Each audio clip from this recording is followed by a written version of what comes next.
Mi sijui kama unazifahamu ahadi zote ambazo Mungu amekuahidi kwenye maisha yako.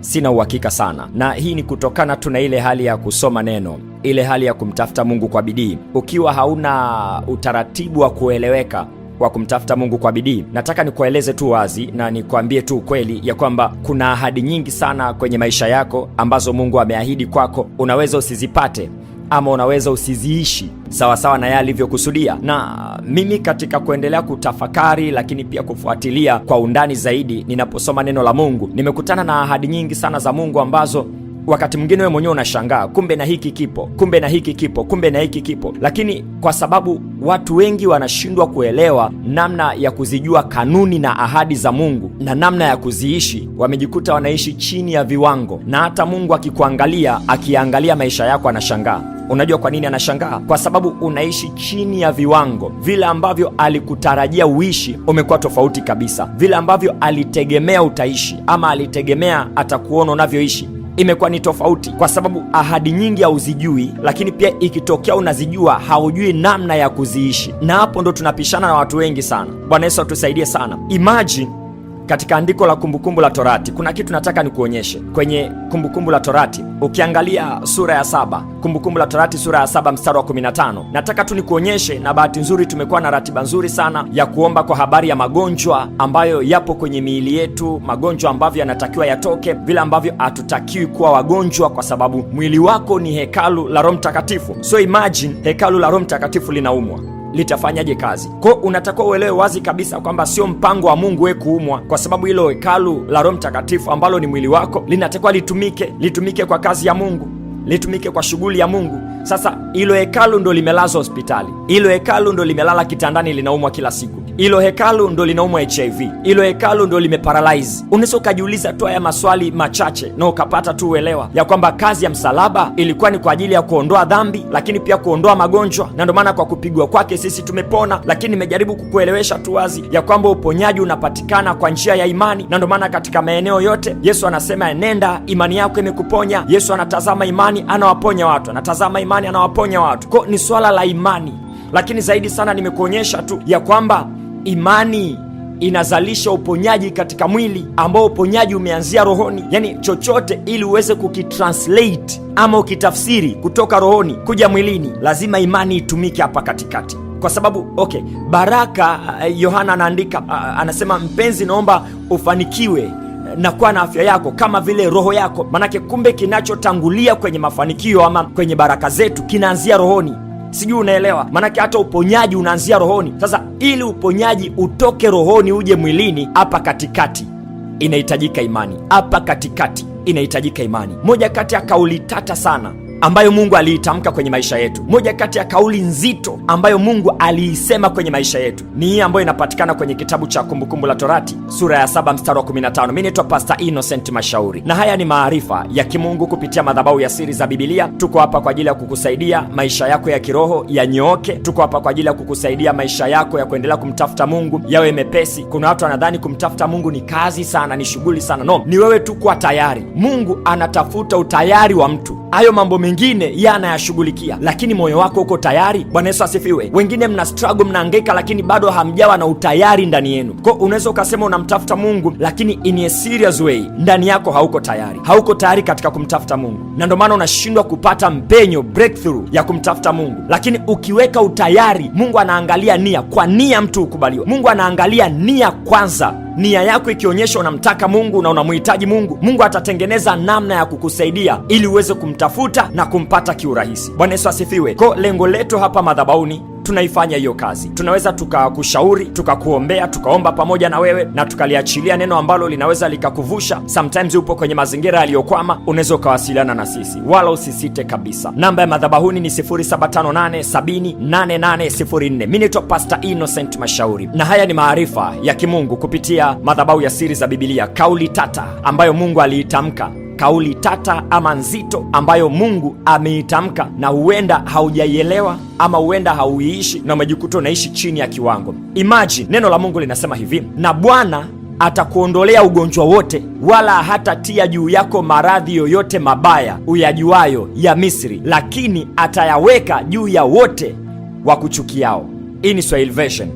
Bwana Yesu asifiwe. Okay, nikusomee kitabu cha Habari Njema, Biblia Habari Njema, Kumbukumbu la Torati 7:15. Biblia inaniambia hivi: Mwenyezi Mungu atawaondoleeni magonjwa yote na hamtapatwa na magonjwa yoyote ya kutisha kama yaliyowapata huko Misri, lakini atawapa maadui zenu magonjwa hayo. Bwana Yesu asifiwe. Okay, nikupeleke kwenye Biblia nyingine tena. Nataka nikuonyeshe vitu kadhaa utavielewa. Neno la Mungu linasema, na Bwana atakuondolea ugonjwa wote, wala hatatia juu yako maradhi yoyote mabaya uyajuayo ya Misri, lakini atayaweka juu ya wote wakuchukiao.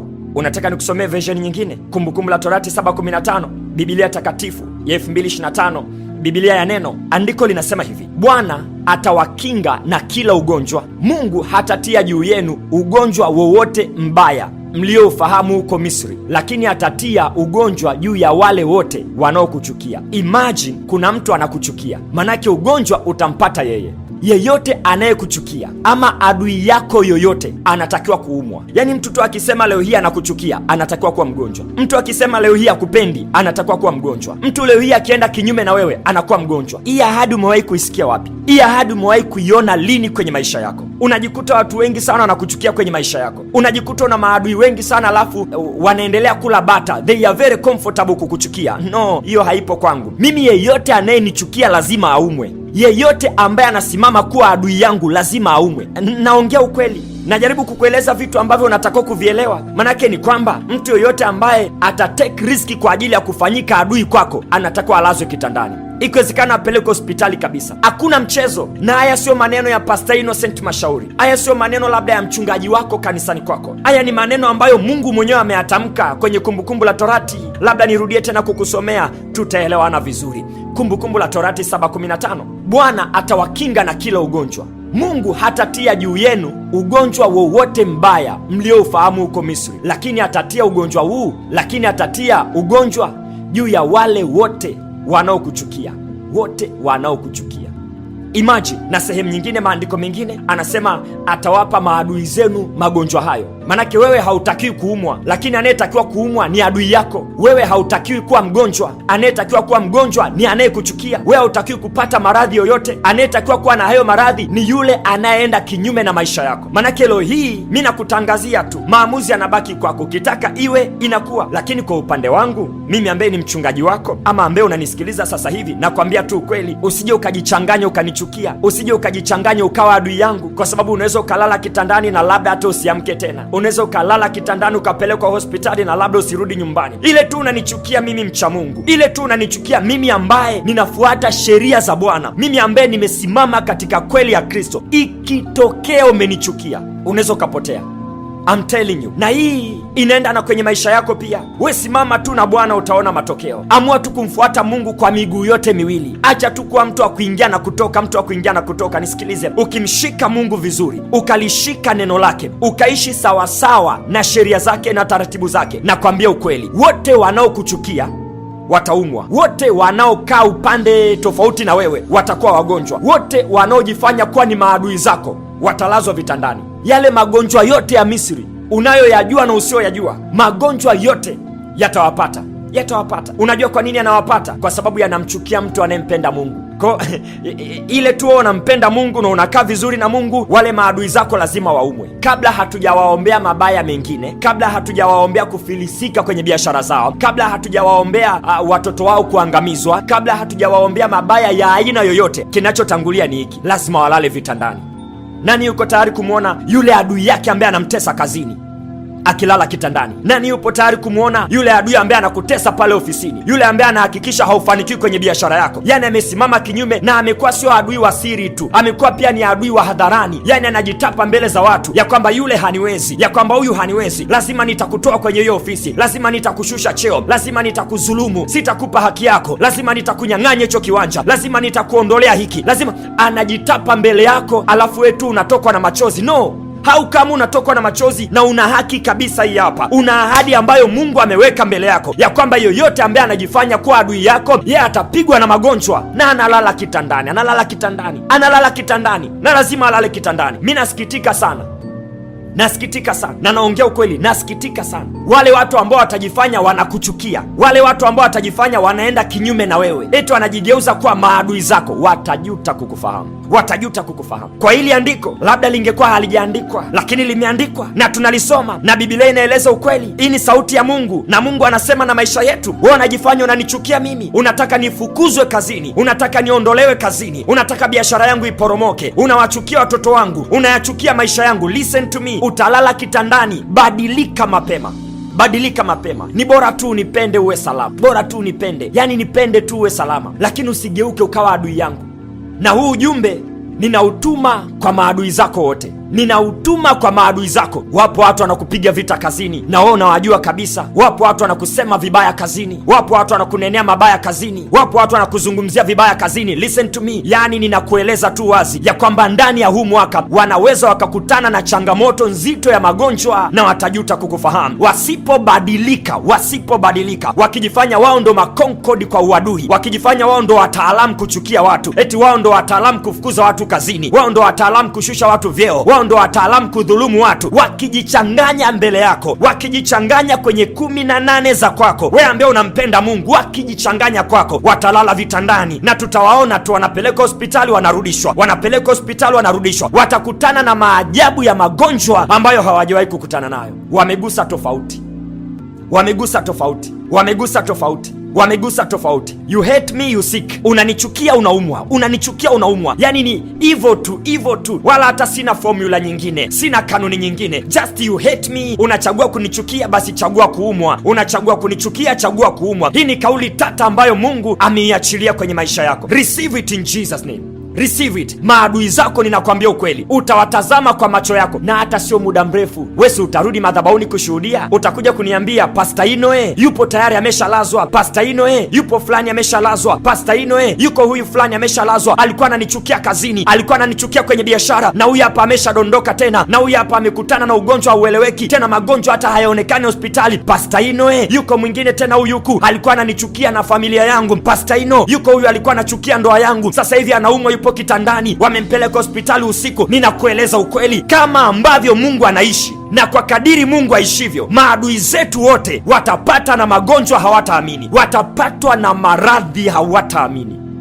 Sawasawa na neno la Bwana, sawasawa na neno la Bwana. Anasema atawapa maadui zetu magonjwa yao, atawapa maadui zetu. Andiko lingine anasema atayaweka juu yao wanaotuchukia. Magonjwa anayaachilia juu yao wanaotuchukia. Yani we jichanganye kunichukia, unakutana na ugonjwa. Jichanganye tu kunichukia, jichanganye kuwa adui yangu, unakutana na maradhi. Just like that, just like that.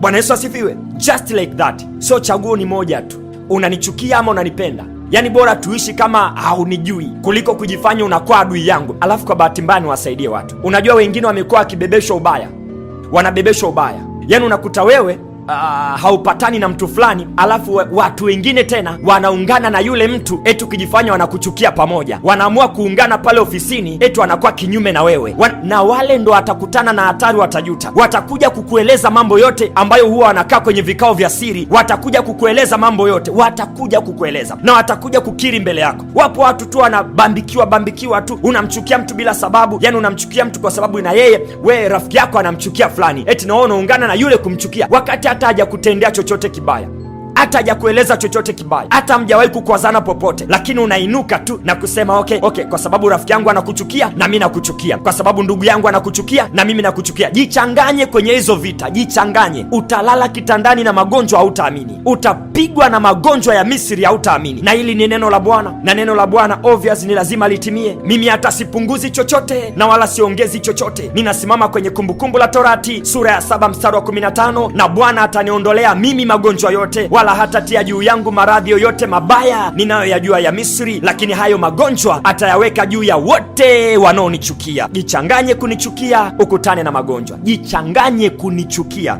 ukutane na magonjwa. Naitwa Pastor Innocent Mashauri. Namba ya madhabahuni ni 0758 78804, 0758 78804. Na ninatoa angalizo, hakikisha haumchukii mtu wa Mungu. Hakikisha wewe unayenisikiliza sasa hivi, hakikisha haumchukii mtu wa Mungu. Ye kama anakuchukia Mwache, ana riski yake, ana riski yake. Kuna kitu anakitafuta na atakipata, lakini wewe usimchukie mtu yoyote. Wewe endelea kuwapenda tu, wanakuchukia endelea kuwapenda. Wewe kaa tu kwenye line ya Mungu, onyesha upendo kwa watu wote. Anayekukataa sawa, wewe baki na maisha yako. Sio lazima wote wakuelewe, sio lazima wote wakupende, lakini usimchukie mtu yoyote. Tumeagizwa upendo, usimchukie mtu yoyote. Usije ukakutana na hiki kitu, kisije kikakugeukia wewe. Bora macho yako yakitazama maadui zako wakipambana na Mungu mwenyewe, wakipambana na Mungu mwenyewe, Mungu akiachilia magonjwa kwenye maisha yao. 0758708804. Tunatoa ushauri wa kiroho, maombi pamoja na maombezi. Mimi naitwa Pastor Innocent Mashauri na haya ni maarifa ya kimungu kupitia madhabahu ya Siri za Biblia. Tukutane saa 9 usiku kupitia YouTube channel ya Siri za Biblia. Tuendelee kuomba pamoja. Shalom.